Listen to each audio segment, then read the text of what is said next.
Halo teman-teman relation, hari ini kita akan bahas itu salah satu uji asumsi klasik. Sebelumnya, pada video sebelumnya kita itu sudah membahas tentang uji asumsi klasik normalitas, kemudian ada uji asumsi klasik multikolinearitas, heteroskedastisitas, dan yang hari ini kita akan bahas yaitu uji asumsi klasik autokorelasi.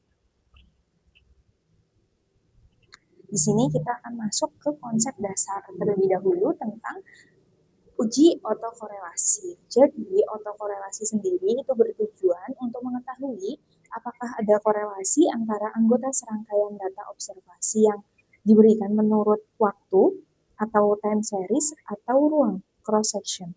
Beberapa penyebab munculnya masalah korelasi dalam analisis regresi adalah ada beberapa. Yang pertama yaitu adanya kelembaman, kemudian adanya bias spesifikasi model kasus variabel yang tidak dimasukkan, kemudian adanya fenomena laba-laba, kemudian ada manipulasi data, adanya kelambanan waktu. Kemudian kita akan bahas satu persatu. Yang pertama yaitu adanya kelembaban, yaitu salah satu ciri yang menonjol dari sebagian data runtut waktu atau time series dalam fenomena ekonomi adalah kelembaban. Seperti data pendapatan nasional, indeks harga konsumen, data produksi, data kesempatan kerja, data pengangguran yang menunjukkan adanya pola konjungtur. Dalam situasi seperti ini, data observasi pada periode sebelumnya dan periode sekarang kemungkinan besar akan mengandung saling ketergantungan atau interdependence. Kemudian yang kedua yaitu bias spesifikasi model kasus variabel yang tidak dimasukkan. Hal ini itu disebabkan oleh tidak dimasukkannya variabel yang menurut teori ekonomi itu sangat penting perannya dalam menjelaskan variabel tak bebas. Bila hal ini terjadi untuk unsur pengganggu, akan terrefleksikan suatu pola yang sistematis di antara sesama unsur pengganggu, sehingga terjadi situasi autokorelasi di antara unsur pengganggu. Kemudian yang ketiga yaitu adanya fenomena laba-laba.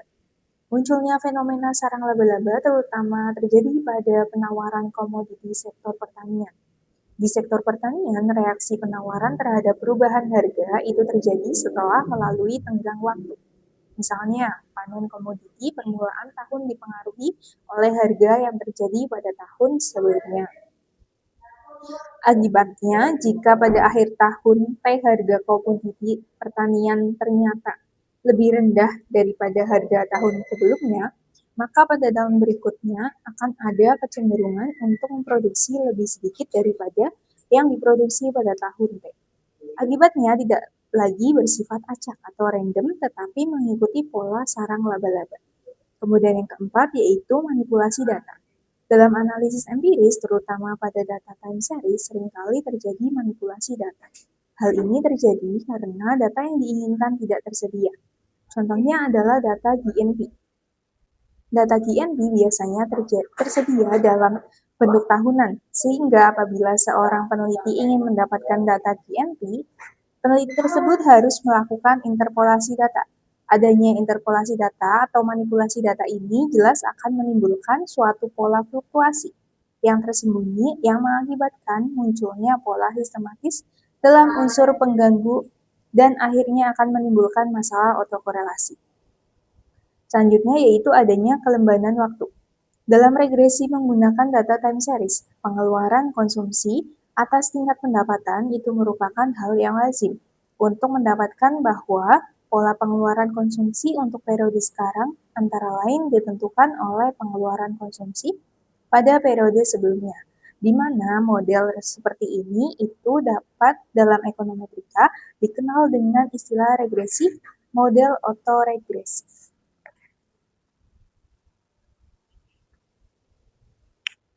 Selanjutnya kita masuk ke uji autokorelasi dengan metode Durbin-Watson.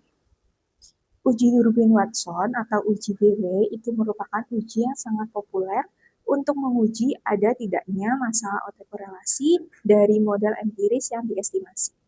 Uji ini itu pertama kali diperkenalkan oleh J. Durbin dan G. S. Watson pada tahun 1951. Pada penerapan uji ini, itu terdapat beberapa asumsi penting yang harus dipenuhi. Yang pertama, yaitu model regresi yang dilakukan itu harus menggunakan konstanta. Yang kedua, variabel bebas adalah non-stokastik atau relatif tetap untuk sampel berulang. Kemudian yang ketiga, yaitu kesalahan pengganggu atau residual itu diperoleh dengan autoregresif order pertama. Yang keempat, yaitu model regresi tidak meliputi nilai kelembaban dari variabel tak bebas sebagai variabel penjelas. Yang kelima, dalam melakukan regresi, tidak boleh ada data atau observasi yang hilang.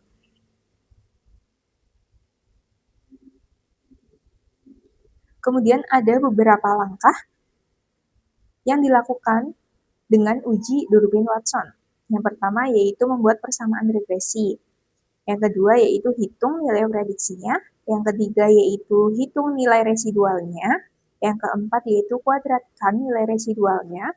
Yang kelima yaitu lekkan satu nilai residualnya. Yang keenam kurangkan nilai residual dengan nilai residual yang telah dilekkan.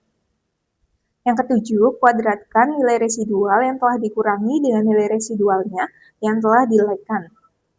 Yang kedelapan, masukkan hasil perhitungan ke dalam rumus Durbin. Selanjutnya kita masuk ke metode yaitu Lagrange multiplier.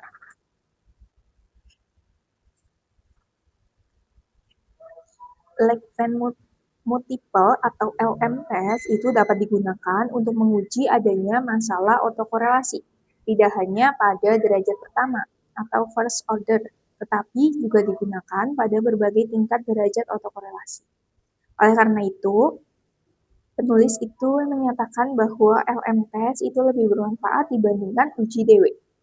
Hal ini, ukuran sampel yang digunakan itu cukup besar, di atas 100 observasi dan dengan derajat autokorelasi lebih dari 1. Kemudian untuk langkah-langkah yang digunakan untuk uji LM ini adalah yang pertama membuat persamaan regresi.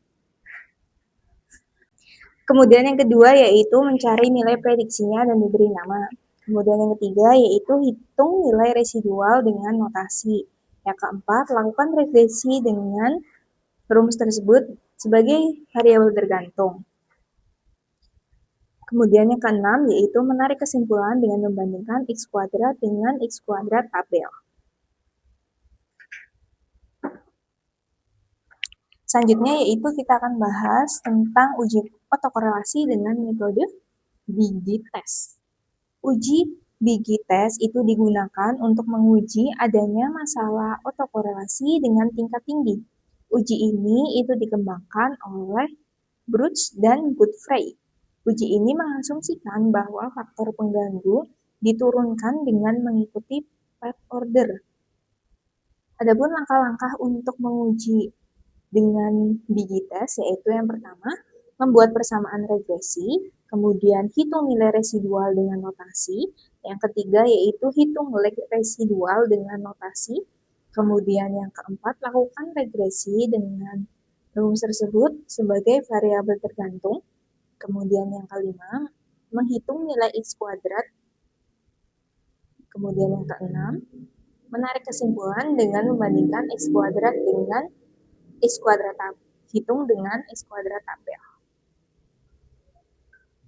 Selanjutnya yaitu uji autokorelasi dengan metode Rantes.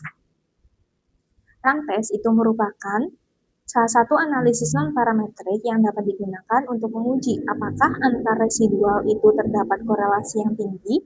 Jika antar residual itu tidak terdapat korelasi, maka dikatakan bahwa nilai residual adalah acak atau random. Rantes itu digunakan untuk melihat apakah data residual terjadi secara random atau tidak. Kemudian untuk langkah-langkahnya yaitu yang pertama membuat persamaan regresi, yang kedua mencari nilai prediksinya, ketiga mencari nilai residualnya, kemudian yang keempat yaitu mencari nilai residual terstandarisasi, yang kelima yaitu menghitung nilai median dari data residual terstandarisasi, yang keenam berilah tanda negatif jika nilai residual terstandarisasi lebih kecil dari median Dan berilah tanda positif jika nilai residual terstandarisasi lebih dari media. Kemudian yang ketujuh yaitu menghitung jumlah run. Jumlah run itu merupakan suatu dari tanda-tanda yang sama jenisnya yang dibatasi oleh tanda-tanda dari jenis lainnya. Misalnya untuk tanda min plus plus itu dianggap 2 runs, dan dianggap 3 runs, dianggap 4 runs, dan seterusnya. Selanjutnya kita masuk ke cara mengatasi pelanggaran otokorelasi. Ada beberapa konsekuensi dari munculnya masalah otokorelasi dalam analisis regresi. Selanjutnya, kita akan masuk ke cara mengatasi pelanggaran otokorelasi. Di sini ada beberapa cara. Yang pertama yaitu penaksir OLS dalam sampel yang dilakukan berulang dan konsisten. Tetapi sebagaimana dalam kasus heteroskedastisitas, penaksir OLS itu tidak lagi efisien atau mempunyai varian minimum, baik dalam sampel kecil maupun dalam sampel yang besar. Yang kedua, estimasi varian dari penaksir-penaksir OLS adalah bias, di mana hasil perhitungan varian dan kesalahan baku yang sebenarnya. Akibatnya, nilai tes statistik penaksir OLS tersebut akan tinggi. Padahal, bila estimasi model regresi dari penaksir-penaksir OLS, bila tidak terjadi atau tidak terdapat masalah otokorelasi, mungkin akan mempunyai tes statistik yang kecil. Akibatnya, nilai T statistik dan nilai F statistik itu tidak dapat dipercaya, karena hal itu akan menyesatkan. Hal ini akan berakibat, yang pertama, formulasi untuk menghitung error variance akan bias, karena penaksir T varian akan mengestimasikan terlalu rendah. Kemudian yang kedua yaitu nilai R kuadrat yang dihasilkan akan lebih tinggi daripada yang seharusnya, sehingga R kuadrat tersebut tidak dapat dipercaya. Kemudian yang ketiga yaitu nilai variance dan kesalahan baku yang akan digunakan untuk peramalan tidak akan efisien. Sekian dulu pembahasan kita pada hari ini. Tunggu pembahasan kita selanjutnya ya. Terima kasih.